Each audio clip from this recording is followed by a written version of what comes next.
அனைவருக்கும் வணக்கம். விருச்சக ராசினியர்களுக்கு நிகழ்ந்து கொண்டிருக்கும் ஆகஸ்ட் மாதம் 27/8/2025 இன்றைய தினத்தை தவறவிட்டு விடாதீர்கள். அப்படி தவறிவிட்டால் நீங்கள் கதறி கதறி அழுதாலும் கிடைக்காது. இனி அப்படி விருச்சக ராசினியர்களுக்கு பல வருடங்களுக்கு பிறகு கிடைக்க போகும் இந்த வாய்ப்பை பயன்படுத்தி கொள்ளுங்கள். அப்படி விருச்சக ராசினியர்களுக்கு இன்றைய நாள்ல என்ன மாதிரியான நன்மைகள் எல்லாம் ஏற்பட இருக்கு, கிரக நிலைகளின் ரீதியாக அமையிருக்கும் சாதகங்கள் என்ன, பாதகங்கள் என்ன, மேலும் என்ன மாதிரியான முன்னேற்றங்கள் எல்லாம் உங்களுடைய வாழ்வில் ஏற்பட இருக்கு, குறிப்பா இத்தருணங்கள்ல மேலும் என்ன மாதிரியான முன்னேற்றங்கள் எல்லாம் ஏற்பட இருக்கு. இந்த விநாயகர் சதுர்த்தி நிகழக்கூடிய இன்றைய நாள்ல கிரகங்களுடைய சஞ்சார நிலைகள் என்ன என்று பார்க்கும்போது, மிதுனத்தில் குரு பகவான், கடகத்தில் சுக்கிரனும், சிம்மத்தில் சூரியன், புதன் மற்றும் கேது ஆகிய கிரகங்கள் இணைந்து சஞ்சரிக்கிறாங்க. அதே போல் கன்னிராசி செவ்வாயும், மீனத்தில் ராகு, கும்பத்தில் சனி வக்ரகதியிலும் உடன் ராகுவும் இணைந்து சஞ்சரிக்கிறாங்க.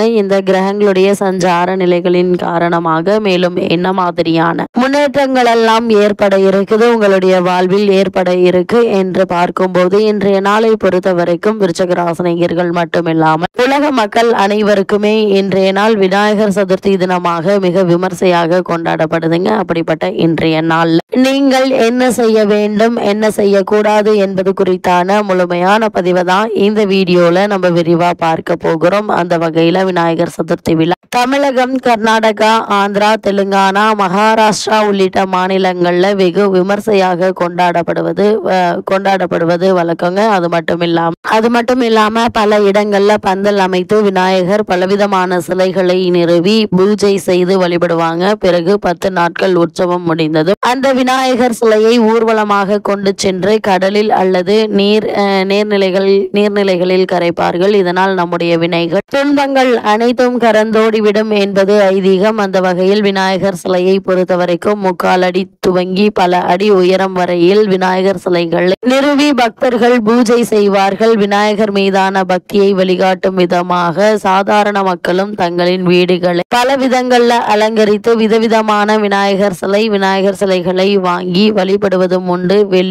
வெள்ளை நிற விநாயகர் வாங்கி வழிபடுவது அதிர்ஷ்டத்தை தரும் என வாஸ்து சாஸ்திரம் சொல்லுறதுங்க. அது மட்டும் இல்லாம இப்பொழுதுதான் கிருஷ்ண ஜெயந்தி முடிந்த கையோடு நாடு முழுவதும் விநாயகர் சதுர்த்தி கொண்டாட்டங்கள் துவங்கிவிட்டன. இதுவும் 10 நாள் உற்சவமாக கொண்டாடப்படும் பண்டிகையாகும். இந்த ஆண்டு ஆகஸ்ட் மாதம் 27ஆம் தேதி துவங்கி செப்டம்பர் 6ஆம் தேதி வரை விநாயகர் சதுர்த்தி விழா அல்லது கணேச உற்சவம் கொண்டாடப்பட உள்ளதுங்க. அது மட்டும் இல்லாம விநாயகரை வீட்டிற்கு வரவேற்று வழிபாடு செய்வதற்கு மக்கள் தயாராகி வருகின்றன. பல்வேறு வண்ண விளக்குகள், அலங்கார பொருட்கள், பல வண்ணங்களில் விநாயகர் சிலைகள், மாவிலை தோரணங்கள் உள்ளிட்டவை தற்போது விற்பனைக்கு வர தொடங்கிவிட்டது.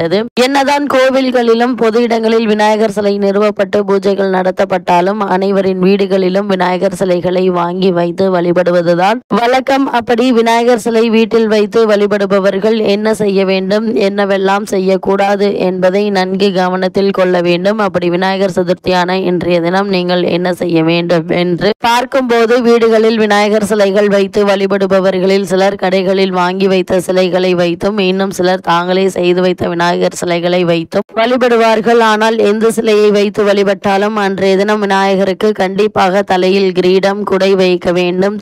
கிரீடமோ குடையோ இல்லாமல் விக்கிரகமானது முழுமை பெறாது. அது மட்டும் இல்லாமல் இந்த காலகட்டத்தை பொறுத்த வரைக்கும் இவ்வாறு கிரீடம் வைத்து வழிபடுவதால் அதிர்ஷ்டமும் நன்மைகளும் வந்து சேரும். கடையில் வாங்கிய விநாயகர் சிலையாக இருந்தாலும் சரி, வீட்டில் செய்த விநாயகர் சிலையாக இருந்தாலும் சரி, விநாயகர் அமர்ந்த நிலையில் இருக்கும் சிலையே பிரதிஷ்டை செய்து வழிபட வேண்டும். கண்டிப்பாக இவையெல்லாம் இருக்க வேண்டும் என்று பார்க்கும்போது, விநாயகர் சிலையில் விநாயகருடன் அவரது வாகனமான மூஷிகமும் அவருக்கு மிக விருப்பமான மோதகமும் கண்டிப்பாக இருக்க வேண்டும். இதனால் வீட்டில் நேர்மறை சக்திகள் நிறைந்திருக்கும் என கருதப்படுகிறது. விநாயகர் சிலைக்கு சிவப்பு நிற ஆடை அணிவித்து விநாயகரை வீட்டிற்கு வரவேற்க வேண்டும். விநாயகர் சிலையை வீட்டின் கிழக்கு, மேற்கு அல்லது வடகிழக்கு திசைகளில் மட்டுமே ஸ்தாபனம் செய்ய வேண்டும். அதே போல விநாயகர் சிலையை வீட்டின் கிழக்கு, மேற்கு அல்லது வடகிழக்கு திசைகளில் மட்டுமே ஸ்தாபனம் செய்ய வேண்டும். அது மட்டுமில்லாமல் பலவிதமான பாடல்கள் பாடி மணியோசை எழுப்பி உற்சாகமாக வீட்டில் விநாயகர் சிலையை ஸ்தாபனம் செய்த பிறகு 1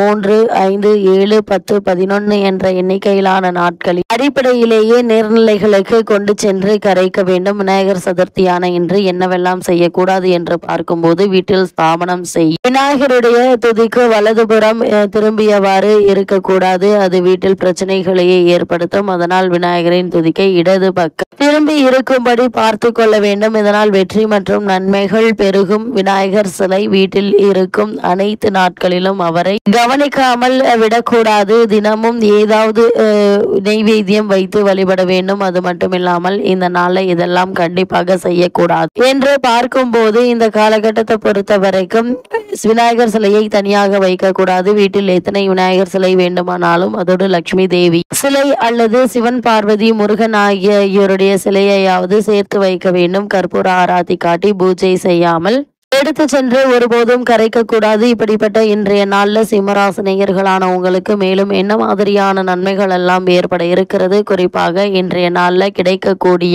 இந்த வாய்ப்புகளையும் சந்தர்ப்பங்களையும் நீங்கள் பயன்படுத்திக் கொள்வதன் மூலமாக உங்களுடைய வாழ்வில் சுக்கிரன் கேதுவோடு இணைந்து சஞ்சரிக்கிறார். அதாவது உங்களுடைய ராசிக்கு 4ஆம் இடத்தையும் ராசிக்கு 2ஆம் இடத்தையும் குரு பார்க்கிறார். ராசிக்கு அதிபதி 11ஆம் இடத்தில் அமர்ந்து ராசி அதிபதி 11ஆம் இடத்தில் அமர்ந்து 5ஆம் இடத்தையும் 6ஆம் இடத்தையும் 2ஆம் இடத்தையும் பார்ப்பது என்பது சிறப்பு வாய்ந்த ஒரு கிரக சஞ்சாரம் என்றுதான் சொல்ல வேண்டும். இதனால் குடும்பத்தில் சந்தோஷம் உண்டு, பொருளாதார ஏற்றம் உண்டுங்க. பாக்கியஸ்தானத்தில் சுக்கிரனும் புதனும் இணைந்திருக்கிறார்கள். 4ஆம் இடத்தில் உள்ள சனி ராகு தோஷம் மிக குறைந்த அளவில் செயல்படுங்க. வருமானம் பெருக புதிய வழிகள் பிறக்கக்கூடிய ஒரு தருணமாக தான் இக்காலகட்டம் அமைஞ்சிருக்குது. குடும்பத்தில் நடைபெறும் சுபகாரிய முயற்சிகள் வெற்றி பெறுங்க. நண்பர்களால் ஆதரவு உண்டு என்பதால் நீங்கள் கவலைப்பட வேண்டிய அவசியம் இல்லைங்க. அது மட்டுமில்லாம சகோதரர்கள் உங்களுக்கு உதவிகள் உண்டுங்க. கொடுக்கல் வாங்கலில் சிக்கல்கள் தீர இருக்கு. அதே போல் பத்திரப்பதிவுகள் வெற்றிகரமாக முடியுங்க. வீடு மனை விஷயங்கள்ல நிச்சயம் வெற்றி கிடைக்க இருக்கு. சிலர் புதிய வீடு கட்டி குடி போவீங்க. ரியல் எஸ்டேட் தொழில் ஆதாயம் இருக்குங்க. இது மாதிரியான பல முன்னேற்றங்கள் உங்களுடைய வாழ்வில் ஏற்பட இருக்கு. உங்களுடைய ராசிக்கு 8ஆம் இடத்தில் குரு இருப்பதால் அவ்வப்பொழுது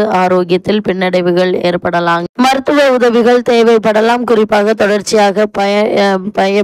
தொடர்ச்சியாக பயன்படுத்தும் வீரிய மருந்துகளால் ஒவ்வாமை ஏற்படலாம். அதனால் அதிக கவனத்தோடும் எச்சரிக்கையோடும் இருப்பது அவசியங்க. உடலில் சிறிய கட்டிகளும் தடிப்பும் ஏற்படலாம். அதனால் உடல் ஆரோக்கியத்தில் அதிக கவனம் செலுத்துங்க. உயர் ரத்த அழுத்த பிரச்சனைகள் அமைதி குறையும். அதே போல் இந்த காலகட்டங்களில் யாரையும் எதற்காகவும் தேவையில்லாமல் பேச வேண்டாம். நீங்கள் உண்டு, உங்களுடைய வேலை உண்டு என்று கவனமாக இருப்பது நல்லது. இவ்வளவு நாட்களாக உங்களுக்கு காரணமே இல்லாமல் மறுக்கப்பட்டு வந்த பதவி உயர்வு, ஊதிய உயர்வு, உத்தியோகத்தில் கிடைக்க வேண்டிய சலுகைகள் என பல முன்னேற்றங்களை இப்போது நீங்கள் தாராளமாக எதிர்பார்க்கலாங்க. விருச்சிகராசினியர்களுக்கு தற்போது கிரகநிலைகளின் ரீதியாக கூறப்படும் பரிகாரம் என்ன என்று பார்க்கும்போது பறவைகளுக்கு இயன்றளவு உணவும் நீரும் அழியுங்க.